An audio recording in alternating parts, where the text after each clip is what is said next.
is Lena KrupinA, and today in the video we will discuss the loudest news from the world of rhythmic gymnastics. This is a release for those who do not follow my Telegram and are not aware of everything that is happening.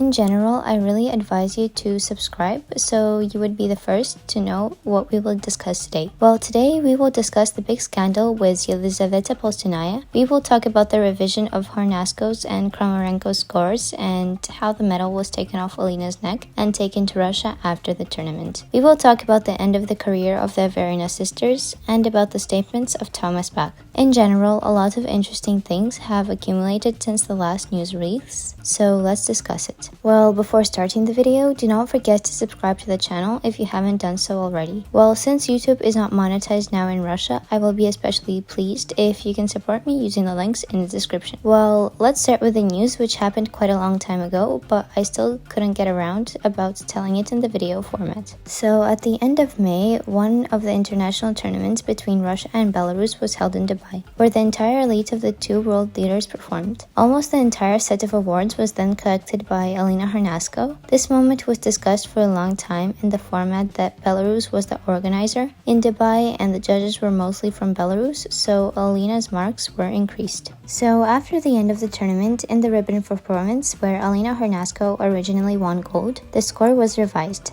The score was changed and Lala became the first. Arina Averina herself commented on this situation verbosely, simply mentioning that Alina went out of the courts, and this is exactly the very moment where I doubted whether there was a step out or not. In general, the situation turned out to be strange, given that Alina was awarded in Dubai, and the score was revised only a few days later. Apparently, Russia filed some kind of protest after the tournament, which was accepted, and the assessments were reanalyzed. I don't think that the judges themselves thought a few days later, damn, Alina dropped there and we overscored her. The most curious thing is that this was not particularly discussed in the media, but somehow quickly hushed up. However, the fact that a gold medal from Dubai for Lala remained. Write in the comments what you think about the situation, why and who needed it, and whether it makes sense to revise the scores and change the winners after a few days, given that a protest on a gymnast score in theory can be only filed while the next gymnast is performing after you. There is no information yet about when Russia and Belarus will be allowed to compete with other countries, but news periodically appears around this topic. So Thomas Bach explained why the International Olympic Committee removed the Russians from the international competitions. In his statement,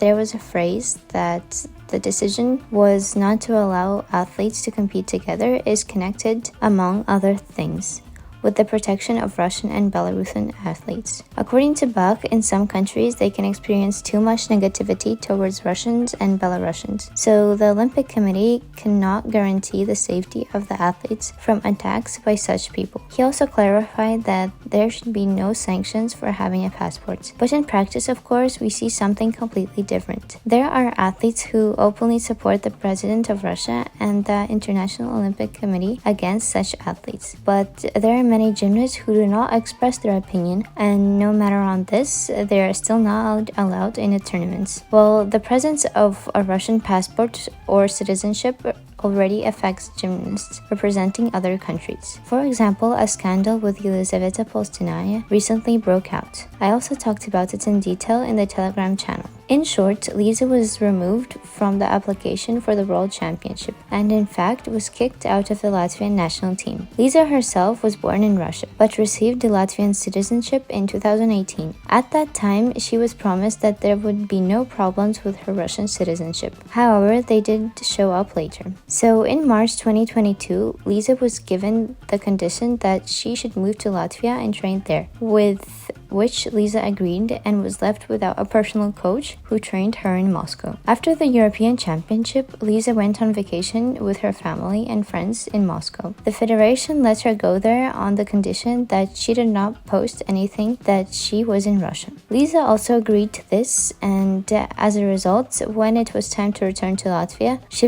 was given the condition that she should either refuse her Russian passport or not go anywhere. The refusal of a Russian passport but for Liza is impossible, since Latvian citizenship was issued purely for sports, and in Russia, she has a family. So there was no response from the federation, but Liza disappeared from the application of the World Championship, which accordingly explained the whole situation. In Latvia, of course, the story is told differently, and they say that Liza was given a choice and that she herself refused to compete for Latvia because she would have to pay the costs of the competition herself. Although Liza claims that money was never a problem, and just a few days after the Russian media watched this topic, in the Latvian media there was an article published saying that Liza is still allowed to the world champ, but it's true that she would have to perform there at her own expenses. Also, in the sent letter, the federation is waiting for an answer on participation in the Challenge Cup in Romania. In general, it is not known how the situation will eventually be resolved, but at the moment, Liza continues training in Russia and hope that she will be able to continue representing Latvia at major competitions. It's true that she is representing the country, bringing results, but paying for herself. Write in the comments which side are you on and what you think about this whole situation. In gymnastics world, there was a change of citizenship for one Russian gymnast who could not climb any higher in the national team of Russia. So Elizaveta Lugovskoy will now officially represent Montenegro. Liza performed for the Russian national team once in 2017, and I think it's great that after so much time, she didn't give up, but found a way to participate in world tournaments. We will now cheer for another Russian gymnast at major competitions. Another news that excited the media is news about the departure of the Averina sisters. So on his channel, Nikita Nagorny released a new sports exchange show in which Dina and Arina Averina took part, and there he asked them a question about the Olympics and ending their sports career, to which the girls replied that if Russia is definitely not allowed at the Olympics in Paris in 2024, then they will immediately stop training. It turns out that the girls have plans to hold out until the Olympics and qualify for Paris. Let's hope and keep our fingers crossed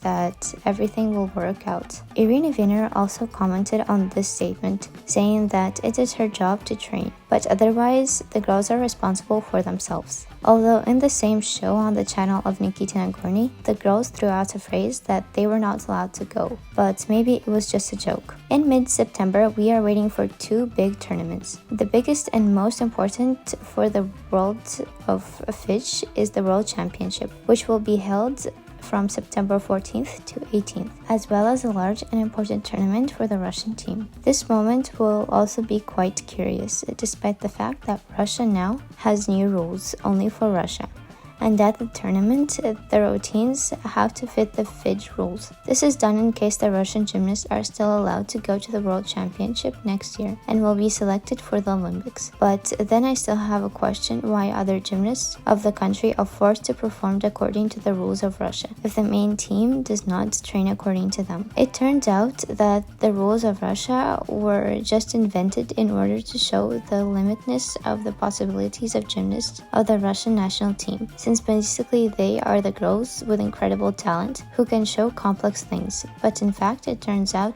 that they do not train according to them. In general, strange. A very curious story happened at the Israeli team. So one of the gymnasts in the national team officially ended her career due to military service. Amit Hadwat is only 18 years old and she was in the main team of Israel. Just a few months ago, she won the European Championship as part of the group. In Israel, she was considered one of the most promising gymnasts and she was preparing for the Olympics in Paris. However, recently the gymnast was cursed by injuries. She was forced to undergo several rehabilitations.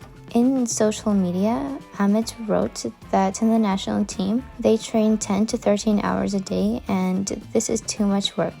So she decided to devote herself to the service and become best there. Well, on this, the most discussed news of the recent month has come to an end. I know that many people like such collections, so if you do, please let me know. Well, we'll see you in the next video, and remember that I love you all very much, and bye bye.